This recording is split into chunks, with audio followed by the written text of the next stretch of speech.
everybody. Today I'm doing a copy of a self-portrait by Henri Fantin-Latour, or Fantin-Latour if you're American. I'm doing this for two reasons. One, because I love Fantin-Latour, and two, because it's a good demonstration of the portrait palette that I recommended in our supplies video. Fantin-Latour was a 19th century French painter.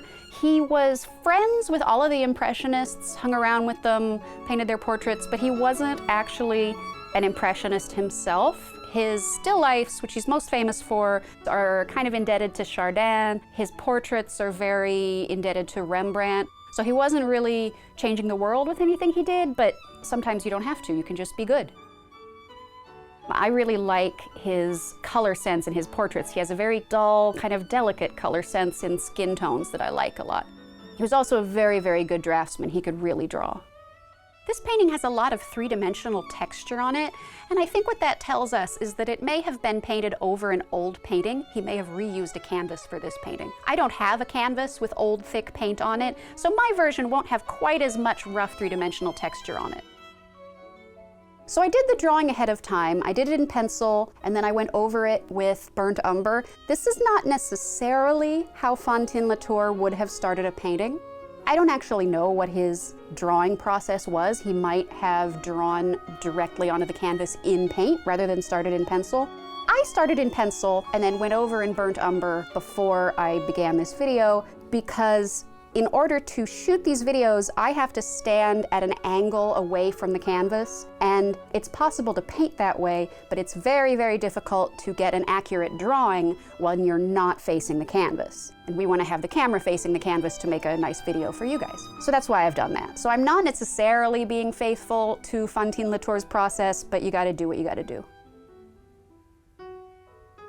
I went over the darkest areas of this painting with a burnt umber that was only a little tiny bit thinned out with turpenoid.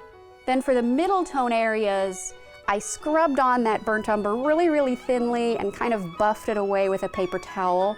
I didn't want thick ridges of paint at this point. I left the light areas unpainted for right now, so that's the color of the ground on the canvas showing through. This is an 8x10 canvas. It's exactly the same size as Fantin-Latour's original painting. This is a slightly modified version of the portrait palette that I recommended in our supplies video. The modification that I've made has been the white. Instead of using titanium white, which was what I recommended before, I'm using lead white.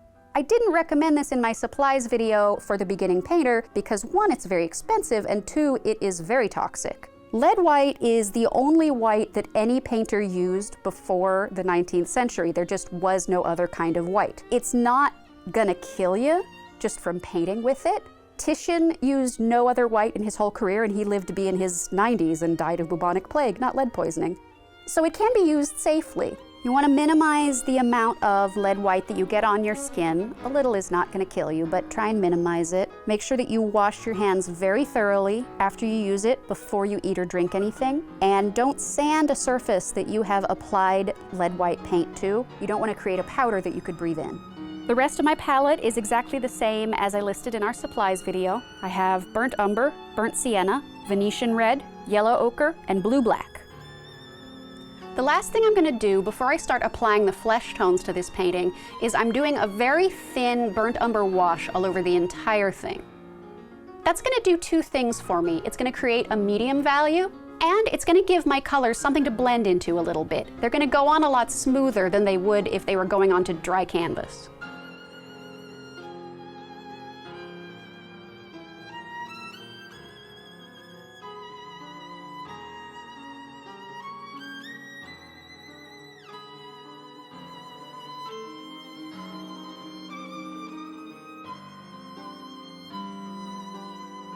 Now I'm going to go ahead and start applying color to my large light areas. I'm working general to specific, large to small.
Now that I've got this color applied, I'm just going to soften it a little bit with the fan brush.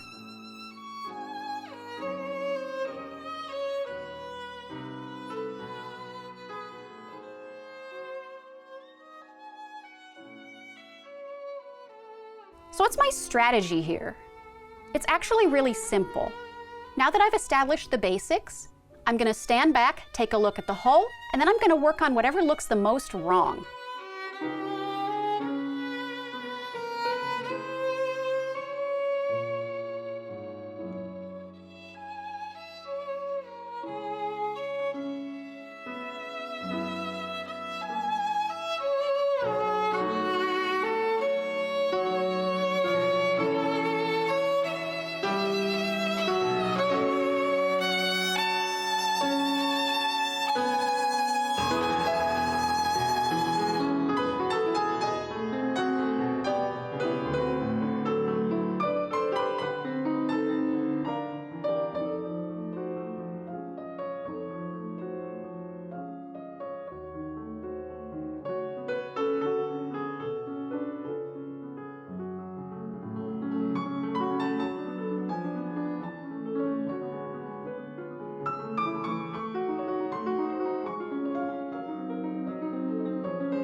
Now as I'm painting, I'm thinking about color, but I can't forget to think about value. The lines of my drawing guide the values. The values are what shape the form.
gonna stop here for today. I'm happy with the values I've established, and I need the paint to be dry in order to achieve the effects that I want to do next.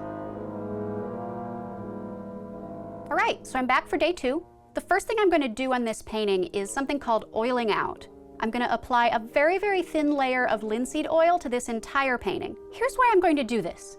You may notice that the darkest areas on this painting, the areas that are mostly burnt umber, have dried very matte. And when some areas of a painting are matte and some areas are shiny, it's very difficult to judge the values. Going over this painting with a thin layer of linseed oil will give every part the same level of gloss, and I'll be able to judge the values and paint them correctly.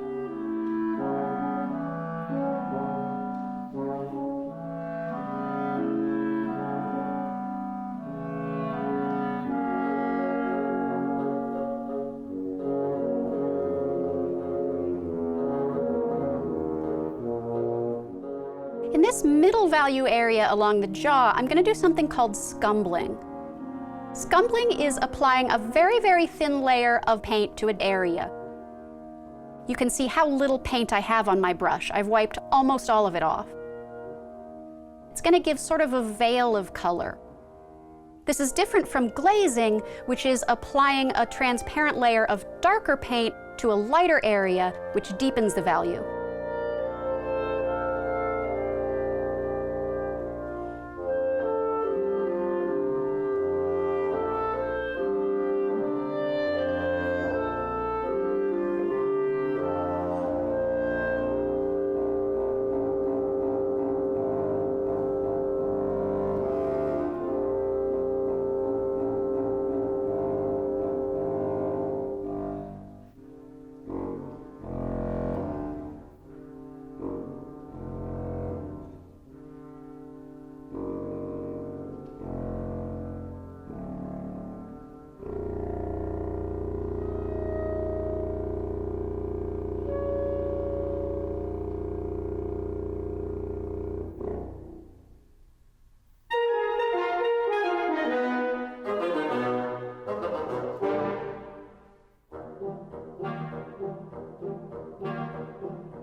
So this shows you how you can get a full, lifelike range of skin tones using a very limited palette. Human skin is very complicated. The more colors you use, the more lost you can get. It's actually much easier to paint skin with this small limited palette than it would be with a chromatic palette with all my primaries and secondary colors. The old masters weren't painting portraits with a rainbow on their palette, they were using these limited colors. I hope you enjoyed this video. If you did, please like, comment, and subscribe. For exclusive content, visit our Patreon, and come back soon. Hope you have a nice day.